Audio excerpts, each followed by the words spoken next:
Қазақстан Республикасының Еңбек кодексінің 79 бабына сәйкес жұмыс беруші үстеме жұмыс уақытын, түнгі уақыттағы жұмысты, демалыс, мереке күндерін, іс-сапардағы уақытты бөлек есепке алуға міндетті. Кодекстің 110 бабына сәйкес түнгі уақыттағы жұмыстың әрбір сағатына еңбек немесе ұжымдық шарттың және жұмыс берушінің актісінің талаптарына сәйкес жоғарылатылған ставка бойынша, бірақ қызметкердің күндізгі сағаттық мөлшерлемесі негізінде 1,5 еселенген ставкадан кем емес ақы төленеді.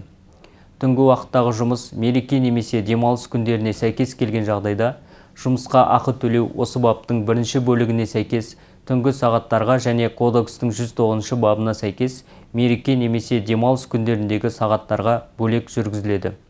Осылайша, түнгі сағаттар үшін төлемақы мөлшерлемесінің ұлғаюына қарамастан, егер түнгі жұмыс уақыты мен мереке демалыс күндеріне сәйкес келсе, жұмыс беруші мереке демалыс күндері үшін де төлеуге міндетті.